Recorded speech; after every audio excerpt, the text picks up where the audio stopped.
Hi friends, welcome to my channel. இந்த வீடியோல Mangalore fish tawa fry எப்படி செய்யறதுங்கிறது தான் வந்து பார்க்க போறோம்.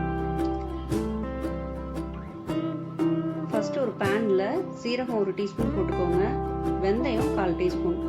அதை வந்து நல்லா ரோஸ்ட் பண்ணணும். அதோட வாசனை நல்லா வரும்போது நம்ம வந்து ஸ்டவ் வந்து ஆஃப் பண்ணிடலாம்.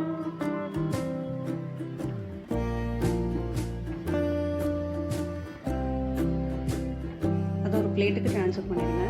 ரெட் சில்லி வந்து 10 to 15 நம்பர். நீங்கள் எவ்வளோ காரம் சாப்பிடுவீங்களோ அதுக்கேற்ற மாதிரி ஆட் பண்ணிக்கோங்க. ஹாட் வாட்டர் வந்து ஒரு 1/2 கப் வந்து அதில் ஊற்றணும்.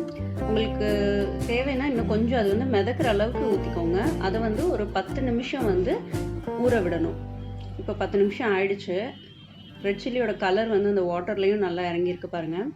இப்போ இதை வந்து நம்ம அரைச்சிக்கணும். ஸோ இதை வந்து ஒரு ஜாரில் ட்ரான்ஸ்ஃபர் பண்ணிடலாம். அது சூடாக தான் இருக்கும், அதனால கொஞ்சம் ஸ்பூன் எதுலையாவது வச்சு எடுத்துக்கோங்க. இதில் நறுக்கின பூண்டு 4 நம்பர் எடுத்துக்கோங்க. கருவேப்பிலை இலை, நம்ம ரோஸ்ட் பண்ணி வச்சுருக்கோம் இல்லையா, சீரகம் வெந்தயம், அதை வந்து எடுத்துக்கணும். இது அரைக்கிறதுக்கு தேவையான தண்ணி வந்து அந்த சோப்டு வாட்டரே வந்து நம்ம எடுத்துக்கலாம். தேவையான அளவு உப்பு போட்டுக்கோங்க.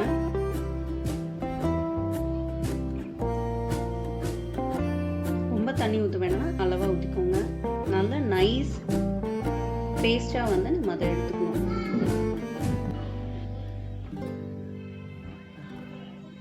தண்ணி வந்து அளவாக ஊற்றினீங்கனாலே அது நல்ல நைஸ் பேஸ்டாக வந்து நம்ம எடுத்துக்க முடியும். ஃபிஷ் வந்து ஒரு நல்ல பெரிய ஃபிஷ்ஷாக வந்து வாங்கிக்கோங்க. அதை வந்து நல்லா க்ளீன் பண்ணிவிட்டு இந்த மசாலாவை வந்து இந்த ஃபிஷ்ஷில் வந்து நல்லா எல்லா பக்கமும் படுற மாதிரி அப்ளை பண்ணி விட்டுக்கோங்க.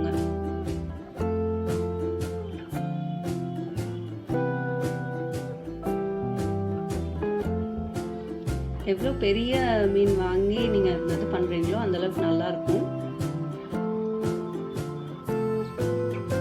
எல்லா பக்கமுமே வந்து அப்ளை பண்ணணும். இது வந்து ஒரு 1 மணி நேரம் வந்து மேரினேட் பண்ணுறதுக்கு விடணும். இந்த காரம் அதெல்லாம் வந்து அந்த ஃபிஷ்ஷில் வந்து நல்லா இறங்கியிருக்கும்.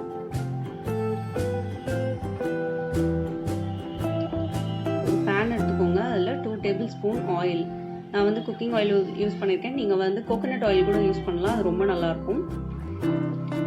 நான் வந்து கடலை எண்ணெய் தான் வந்து யூஸ் பண்ணியிருக்கேன். இப்போ மேரினேட் பண்ண ஃபிஷ்ஷை வந்து இதில் ப்ளேஸ் பண்ணிக்கோங்க. இதுக்கு வந்து அதிகமாக எண்ணெய் ஊற்ற வேணாம். இது வந்து ஷாலோ ஃப்ரை மாதிரி பண்ணால் போதும். தவாலே தான் வந்து நம்ம ஃப்ரை பண்ணுறோம்.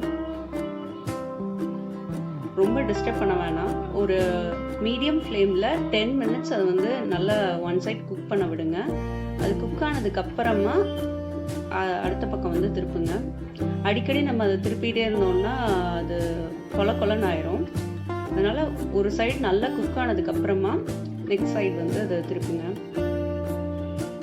மீடியம் ஃப்ளேம்லேயே வச்சிங்கன்னா உள்ளே வந்து நல்லா குக் ஆகி உங்களுக்கு நல்லா வரும். ஒன் சைடு வந்து இப்போ பாருங்கள் நல்லா அது குக் ஆகிருக்கு. ஸோ நான் அதை திருப்பி விட்டுருக்கேன். நீங்கள் செக் பண்ணுறதுனா செக் பண்ணி பார்த்துக்கோங்க. அதர் சைடும் நல்லா குக் ஆகிருக்கு. ஸோ இந்த ஸ்டேஜில் வந்து நம்ம அதை எடுத்துடலாம். இதை எடுத்து தனியாக வச்சுக்கோங்க. அதே ஆயிலில் கொஞ்சம் கறி லீஃப் போட்டுக்கோங்க. இந்த மசாலா அரைச்சி வச்சுருந்தோம் இல்லையா, அதில் மீதி இருக்குல்ல, அதை வந்து இதில் நம்ம ஆட் பண்ணிக்கணும். இப்போ ஊற்றின வாட்டர் கூட பார்த்திங்கன்னா இந்த சோப்டு வாட்டர் தான். சில்லி வந்து சோப் பண்ணியிருந்தோம் இல்லையா, அந்த வாட்டரே வந்து நம்ம இதுக்கு ஆட் பண்ணிக்கலாம். நீங்கள் யூஸ் பண்ணுற வரமிளகா வந்து எவ்வளோ காரம் இருக்குங்கிறத பார்த்துட்டு அதுக்கேற்ற மாதிரி நீங்கள் வந்து ஆட் பண்ணிக்கோங்க. நான் அதில் சோப் பண்ண எல்லா வாட்டரையுமே வந்து நான் இதுக்கு எடுத்துக்கிட்டேன். நீங்கள் இப்போ தேவைப்பட்டதுன்னா உப்பு வந்து ஆட் பண்ணிக்கோங்க. எனக்கு வந்து இதில் கரெக்டாக இருந்தது. ஸோ நான் வந்து எக்ஸ்ட்ராவாக எதுவும் ஆட் பண்ணல. லோ ஃப்ளேமில் இது வந்து ஒரு திக்காக ஒரு பேஸ்ட் மாதிரி வர வரைக்கும் நம்ம குக் பண்ணணும். பார்த்தீங்கன்னா ஒரு 10 to 15 மினிட்ஸில் வந்து எனக்கு இந்த மாதிரி ஒரு இது கிடச்சிருக்கு. அந்த கரண்டிலேருந்து அது வந்து ஸ்லிப் ஆகக்கூடாது, அந்த மாதிரி திக்காக இருக்கணும். ஸோ இப்போ ஸ்டவ் ஆஃப் பண்ணிடலாம். நீங்கள் எந்த பிளேட்டில் வந்து ஃபிஷ் வந்து சர்வ் பண்ண போகிறீங்களோ அந்த பிளேட்டில் வந்து ஃப்ரைடு ஃபிஷ்ஷஸை வச்சுக்கோங்க. அது மேலே வந்து இந்த கிரேவி பேஸ்ட் மாதிரி பண்ணியிருக்கோம் இல்லையா, அதை வந்து நம்ம போட்டுக்கணும். நீங்கள் ஃபிஷ் ஃப்ரை இப்படியே சாப்பிட்டிங்கன்னா கூட அது ஒரு நல்ல டேஸ்ட்டாக தான் இருக்கும். அந்த வெந்தயம்லாம் ஆட் பண்ணனால அந்த வெந்தயத்தோட ஸ்மெல்லாம் வந்து ரொம்ப நல்லாயிருக்கும். இது வந்து அந்த மசாலாவோடு நம்ம சாப்பிடும்போது நல்லா ஒரு ஜூஸியாக நல்லாயிருக்கும். காரமாக சாப்பிடணும் அப்படின்னு ஆசைப்படுறவங்கெல்லாம் இந்த மாதிரி ஒரு தடவை ட்ரை பண்ணி பார்க்கலாம்.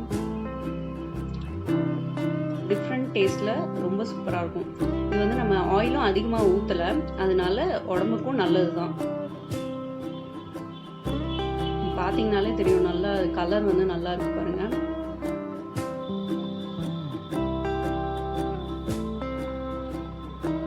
இன்னும் நல்ல கலர் வேணும்னா இன்னும் கொஞ்சம் நீங்கள் காஷ்மீரி சில்லி பவுடர் வந்து ஆட் பண்ணிக்கலாம். என்ன ஃப்ரெண்ட்ஸ், இந்த வீடியோ உங்களுக்கு பிடிச்சிருக்கும்னு நினைக்கிறேன். வேற ஒரு வீடியோவில் மீட் பண்ணுறேன். தேங்க்யூ, பாய்.